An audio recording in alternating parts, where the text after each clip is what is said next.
नमस्कार दोस्तों, जय माता रानी की। दोस्तों, क्या आपने कभी सोचा है कि श्री कृष्ण ने राधा से विवाह क्यों नहीं किया? आखिर इस अमर प्रेम कथा के पीछे कौन सा दिव्य रहस्य छिपा हुआ है? प्रेम क्या है? सिर्फ एक एहसास या उसे कहीं ऊंचा कोई सत्य? जब ये प्रेम स्वयं भगवान श्री कृष्ण का हो तब उसका स्वरूप कैसा होता है?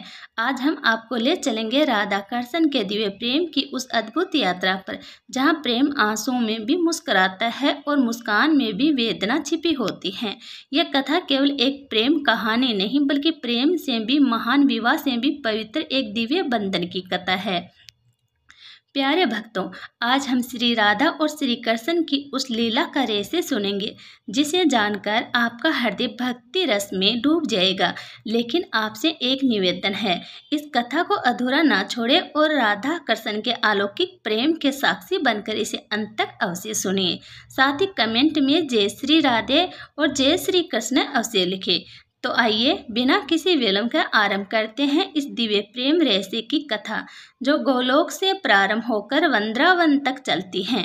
दोस्तों, क्या आप जानते हैं कि प्रेम क्या है? कहा जाता है प्रेम एक भावना है, एक अदृश्य एहसास है, परंतु जब ये प्रेम स्वयं भगवान का हो तब इसका स्वरूप कैसा होता है, ये प्रश्न मन में गहराई से उतरता है। आज हम उस अमर कथा में प्रवेश करेंगे, जिसे सुनकर कभी आपके नेत्र नम हो उठेंगे, कभी हृदय खिल उठेगा और अंत में आप गहरी सांस लेकर सोच में डूब जाएंगे। ये कथा केवल प्रेम की नहीं, बल्कि प्रेम से भी महान, विवाह से भी पवित्र बंधन की है। यह कथा है राधा और श्री कृष्ण की। शास्त्रों में वर्णित है कि सृष्टि से पहले जब केवल पर ब्रह्मा का ही अस्तित्व था, तब गोलोक धाम में राधा और श्री कृष्ण साथ निवास करते थे। वहीं श्री कृष्ण की एक और पत्नी थी विजा, और तीनों में अपार प्रेम, आदर और सम्मान था। एक दिन श्री कृष्ण विजा के साथ गोलोक के मनमोहक उपवनों में भ्रमण कर रहे थे, तभी वहां राधा का आगमन हुआ। प्रियतम को किसी और के साथ देख राधा का हृदय जलन और क्रोध से भर गया। इसी क्षण श्री कृष्ण का परम मित्र श्री दामा वहां पहुंचा और राधा को समझाने लगा कि प्रेम में ईर्ष्या का कोई स्थान नहीं होता। परंतु राधा का क्रोध शांत नहीं हुआ और उन्होंने श्री दामा का अपमान कर दिया। यह देखकर दुखी होकर श्री दामा ने राधा को श्राप दिया कि उन्हें अपने प्रियतम से 100 वर्षों का विरह सहना पड़ेगा। वे दोनों पृथ्वी पर जन्म लेंगे और वहां उनका मिलन विवाह के रूप में नहीं हो सकेगा। यह श्राप सुनकर गोलोक में मौन छा गया। राधा के नेत्रों से अश्रु धारा बह निकली और श्री कृष्ण का हृदय भी व्याकुल हो उठा, परंतु श्राप को स्वीकार करना ही पड़ा। समय का चक्कर घुमा और मथुरा में देवकी के गर्भ से श्री कृष्ण प्रकट हुए। वहीं बरसाना में वर्ष भानु और कीर्ति के घर राधा ने जन्म लिया। 2 अलग स्थानों पर जन्म लेकर भी दोनों के हृदय में एक दूसरे की अधूरी तलाश रहती। जब कृष्ण को नंद यशोदा गोकुल आए तो उनके मन में अजीब सी व्याकुलता रहने लगी, जैसे कोई अपना बिछुड़ गया हो। उसी प्रकार राधा भी यमुना किनारे जल भरते या गाय चराते समय मीठी बांसुरी की गूंज सुनती और विचलित हो जाती। होली का पर्व आया। गोकुल और बरसाना के बीच होली खेलने की परंपरा थी। कृष्ण शाखाओं संग बरसाना पहुंचे और राधा सखियों संग उपस्थित हुई। जैसे ही राधा पर कृष्ण की दृष्टि पड़ी, समय थम गया। दोनों के नेत्रों में पहचान के आंसू छलक उठे, मानो अंतकाल से बिछड़ा हुआ कोई अपना मिल गया हो। परंतु साथ ही उनके मन में श्री दामा के श्राप की पीड़ा भी जाग उठी। वृंदावन में वह भूमि बनी जहाँ प्रेम अपने चरम रूप में प्रकट हुआ, जहाँ कृष्ण की बांसुरी की तान सुनकर न केवल गोपियां बल्कि पशु पक्षी, वृक्ष लताएं, नदी और पर्वत भी मोहित हो जाते थे। रात्रि में चांदनी के नीचे यमुना का जल रजत सा चमकता और कृष्ण की बांसुरी की धुन पर राधा चुपके चुपके वृंदावन पहुंच जाती। वहां रासलीला होती, जहां आत्मा परमात्मा से मिलती। जब राधा कृष्ण एक दूसरे की आंखों में देखते तो लगता पूरा ब्रह्मांड वहीं समा गया है। जब वे हंसते तो पुष्प भी मुस्कुरा उठते और जब प्रेम से वार्तालाप करते तो मानो हवाएं भी थम जाती। परंतु प्रत्येक रास के अंत में राधा को लौटना पड़ता और विरह की वेदना और गहरी हो जाती। वृंदावन में सबको उनके प्रेम का ज्ञान हो चुका था। गोप गोपियां, नंद, यशोदा, वर्ष भानु, कीर्ति सभी अवगत थे। तभी एक दिन नंद बाबा ने गंभीर होकर कृष्ण से कहा, बेटा, अब तुम्हारी आयु विवाह योग्य हो चुकी है, हमें तुम्हारे लिए उचित कन्या देखनी चाहिए। यह सुनकर कृष्ण ने कहा, पिताजी, मेरे लिए राधा के अलावा कोई नहीं। परंतु यशोदा मैया ने समझाया, कन्हैया, राधा का विवाह पहले ही अयान से तय हो चुका है, यह संभव नहीं। इसी प्रकार बरसाना में भी वर्ष भानु ने राधा को समझाया, बेटी, समाज के नियम हैं, तुम्हें उनका पालन करना होगा। राधा के नेत्रों से आंसू बह निकले और उन्होंने कहा, पिताजी, कृष्ण मेरे प्राण है, वे मेरी आत्मा का हिस्सा है। परिस्थिति जब असहनीय हो गई तो नंद, यशोदा और वर्ष भानु, कीर्ति सब मिलकर श्री कृष्ण को महान ज्योतिषी ऋषि ग्रग के पास ले गए। ऋषि ग्रग ने अपनी दिव्य दृष्टि से सब कुछ देख लिया और गंभीर स्वर में कहा, ये कोई साधारण बालक नहीं, यह स्वयं नारायण का अवतार है। फिर ऋषि ग्रग ने राधा की ओर देखा और कहा, यह कोई साधारण बालिका नहीं, यह स्वयं लक्ष्मी का अवतार है। यह सुनकर सबके चेहरे पर आश्चर्य के भाव आ गए। ऋषि ग्रग ने आगे कहा, राधा और कृष्ण का प्रेम सांसारिक प्रेम नहीं, ये दिव्य और आध्यात्मिक प्रेम है। इनका मिलन विवाह के बंधन में नहीं बल्कि आत्मा के स्तर पर हुआ है। नंद बाबा ने आश्चर्य से पूछा, तो क्या ये दोनों विवाह नहीं कर सकते? ऋषि ग्रग ने सिर झुकाकर उत्तर दिया, नहीं, इन्हें गोलोक में हुए एक शराब का फल भुगतना है, धरती पर इन्हें विरह झेलना होगा। प्रेम की परमावस्था को प्रकट करने की लीला बनेगा। वर्ष भानु ने चिंतित होकर पूछा, तो इनका भविष्य क्या होगा? ऋषि ग्रग ने उत्तर दिया, कृष्ण का कार्य धर्म की स्थापना है, उन्हें मथुरा जाना होगा, कंस का वध करना होगा और उनका विवाह रुक्मिणी से होगा। परंतु उनका प्रेम, उनका हृदय सदैव राधा के लिए ही धड़कता रहेगा। कीर्ति माता ने कहा और राधा। ऋषि ग्रग ने कहा उनका विवाह अयान से होगा, परंतु उनका मन सदैव कृष्ण में ही स्थित रहेगा और ये प्रेम समय के साथ और गहरा होता जाएगा। यही कारण था कि जब इंद्र का घमंड चूर करने के लिए श्री कृष्ण ने अपनी छोटी उंगली पर गोवर्धन पर्वत 7 दिन और 7 रात उठाए रखा, तब सभी ब्रजवासी उस पर्वत के नीचे सुरक्षित थे और राधा उन्हीं की ओर निहारती रही। उन्हें एहसास हुआ कि उनका प्रियतम कोई साधारण मानव नहीं बल्कि स्वयं भगवान है। राधा ने धीरे से कहा, कान्हा, अब मैं समझ गई हूँ, तुम्हारा कार्य बहुत बड़ा है, तुम्हें संसार की रक्षा करनी है। कृष्ण की आंखें भर आई और उन्होंने कहा, राधे, मेरा सबसे बड़ा दुख यही है कि मैं तुमसे विवाह नहीं कर सकता, पर यह जान लो कि मैं तुम्हारे बिना अधूरा हूँ। राधा के बिना कृष्ण का कोई अस्तित्व नहीं। राधा मुस्कुराई और बोली, कान्हा, प्रेम केवल विवाह में नहीं बंधता, हमारा प्रेम आत्मा का है, ये इसे कई महान है।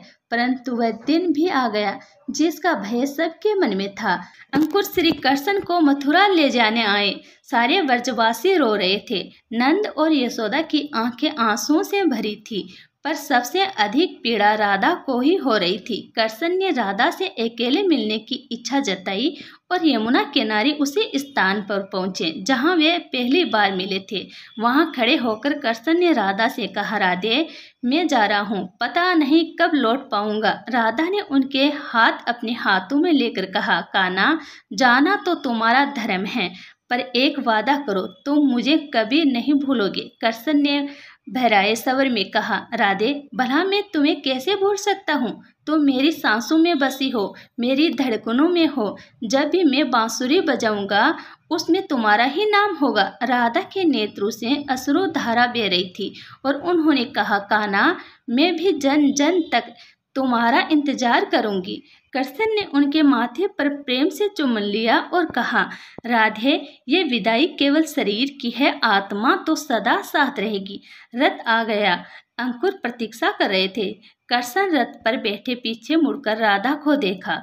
वह वहीं खड़ी हाथ हिला रही थी और रथ धीरे धीरे ब्रजभूमि से दूर होता चला गया। कृष्ण के नेत्र भीग गए क्योंकि वे जानते थे कि यह अंतिम विदाई है। मथुरा पहुंचकर कृष्ण ने कंस का वध किया, उग्रसेन को गद्दी पर बैठाया, परंतु उनका हृदय सदैव राधा की याद में डूबा रहता। रात में जब अकेले होते तो बांसुरी बजाते और मन ही मन पुकारते, राधे कहाँ हो तुम, क्या तुम भी मुझे याद करती हो। उधर बरसाना में राधा का विवाह अयान से हो चुका था, पर उनका मन कृष्ण में ही डूबा रहता। वे रात को आकाश की ओर देखकर कहती, कान्हा तुम कहाँ हो, क्या तुम भी मुझे याद करते हो, और आंसुओं में भीगती रही। इसी बीच कृष्ण के पास विद्रव की राजकुमारी रुक्मिणी का पत्र आया, जिसमें लिखा था, हे कृष्ण, मैंने आपकी वीरता और करुणा के बारे में सुना है। मैं आपसे विवाह करना चाहती हूँ, पर मेरे भाई ने मेरा विवाह शिशुपाल से तय कर दिया है। कृपया मुझे बचाइए। पत्र पढ़ते ही कृष्ण को राधा की याद आई और उन्होंने मन ही मन कहा, राधे, अगर तुम होती तो क्या कहती। तभी उनके अंतर मन में राधा की आवाज गूंजी, कहना तुम्हारा धर्म है ऐसाई की रक्षा करना। रुक्मिणी भी मेरी तरह प्रेम चाहती हैं, उसकी सहायता करो। कृष्ण ने रुक्मिणी का हरण किया और उसे विवाह किया, परंतु विवाह के क्षणों में भी उनका मन राधा की यादों में डूबा रहा। रुक्मिणी समझदार थी। उन्होंने कृष्ण के हृदय में राधा के लिए प्रेम को महसूस किया और एक दिन बोली, स्वामी, मैं जानती हूँ कि आपका हृदय किसी और के लिए धड़कता है। मैं आपके प्रेम की प्रतिस्पर्धा नहीं करना चाहती। कृष्ण की आंखों से आंसू बह निकले और उन्होंने कहा, रुक्मिणी, तुम महान हो। हाँ, मेरा हृदय राधा के लिए ही धड़कता है, पर तुम मेरे लिए सम्मान और स्नेह की पात्र हो। कालक्रम में कालायवन के आक्रमण के कारण कृष्ण को मथुरा छोड़कर द्वारिका जाना पड़ा, परंतु जहाँ भी वे रहे उनका हृदय सदैव राधा के साथ ही बंधा रहा। द्वारिका पहुंचकर कृष्ण ने एक बहीन नगर बसाया। अनेक रानियां उनकी पत्नियां बनी। सत्यभामा, जामंती और अन्य राजकुमारियां उनके जीवन में आई, परंतु महलों की वैभवशाली दीवारों, अनगिनत सेविका और असीम ऐश आराम के बीच भी कृष्ण का हृदय सदैव राधा की स्मृतियों में ही डूबा रहता था।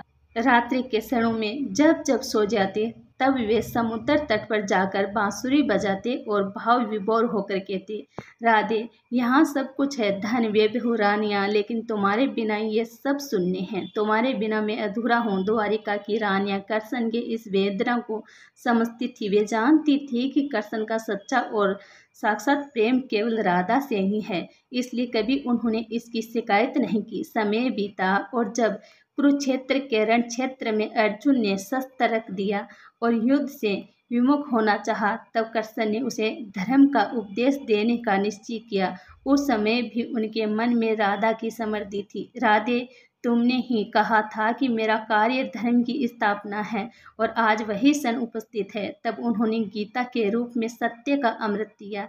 हे अर्जुन, कर्म करना तेरा अधिकार है, फल की चिंता मत कर। यही उनके अपने जीवन का भी सिद्धांत था। उन्होंने अपना कर्तव्य निभाया, भले ही उसके लिए उन्हें राधा से दूर रहना पड़ा। युद्ध के बीच एक रात जब वे एकांत में बैठे थे तो लगा मानो राधा स्वयं आकर उनके पास बैठ गई हो। कहना, तुम्हारा ये कार्य धर्म के लिए है, मैं सदा तुम्हारे साथ हूँ। कृष्ण की आंखों में आंसू की धारा बह निकली और वे पुकार उठे, राधे, क्या तुम सच में आई हो या ये मेरा भ्रम है। तब मधुर स्वर गूंजा, कहना, प्रेम कभी भ्रम नहीं होता। मैं तुम्हारे दिल में हूँ, तुम्हारी हर सांस में हूँ। युद्ध समाप्त हुआ, पर एक दिन कृष्ण का हृदय अत्यंत व्याकुल हुआ और उन्होंने निश्चय किया कि वे एक बार फिर वृंदावन जाकर राधा से मिले। गुप्त रूप से वे द्वारिका से निकले और जब ब्रजभूमि पहुंचे सब बूढ़ा और जंजर हो चुका था। उन्होंने एक वृद्ध गोपी से पूछा, माता राधा कहाँ है। वृद्ध गोपी ने पहचान लिया और असंपूर्ण नेत्रों से कहा, कन्हैया, राधा अब इस लोक में नहीं, वह तुम्हारा इंतजार करते करते यमुना किनारे प्राण त्याग चुकी हैं। उसके अंतिम शब्द थे, कान्हा, मैं आ रही हूँ। यह सुनकर कृष्ण का हृदय चीर गया। वे यमुना के उसी किनारे बैठ गया जहाँ राधा ने प्राण त्यागे थे और रात भर अश्रुधारा बहते रहे। आधी रात को अचानक एक दिव्य प्रकाश फैला और एक मधुर स्वर गूंजा। कृष्ण ने नेत्र उठाए तो देखा राधा उनके सम्मुख खड़ी थी, किंतु ये राधा दिव्य आभा से ओतप्रोत अलौकिक स्वरूप में थी। कृष्ण की आवाज भरा गई, राधे, सचमुच तुम हो? राधा ने मुस्कुराकर कहा, हाँ कान्हा, मैं ही हूँ। मैं तुम्हारा इंतजार कर रही थी, पर शरीर नश्वर था, उसे त्याग कर मैं अपने मूल स्वरूप में लौट आई हूँ। अब मैं गोलोक में तुम्हारी प्रतीक्षा करूंगी। कृष्ण व्याकुल हो उठे, राधे, मैं तुम्हारे साथ चलना चाहता हूँ। राधा ने गंभीर स्वर में कहा, नहीं कान्हा, अभी तुम्हारी लीला अधूरी है, तुम्हें यदुवंश का अंत देखना है।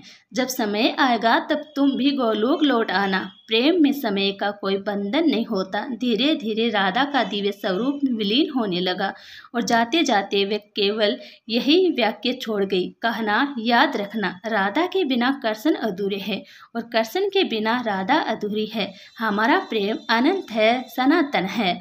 कृष्ण वहीं बैठे रहे, उनकी आंखों से अश्रुधारा बहती रही और समुद्र की लहरों की तरह उनके हृदय में राधा की अमर स्मृति उमड़ती घुमड़ती रही। दोस्तों, ये कथा कैसी लगी? आपको अच्छी लगी हो तो कमेंट करें और अपने दोस्तों के साथ शेयर ज़रूर करें।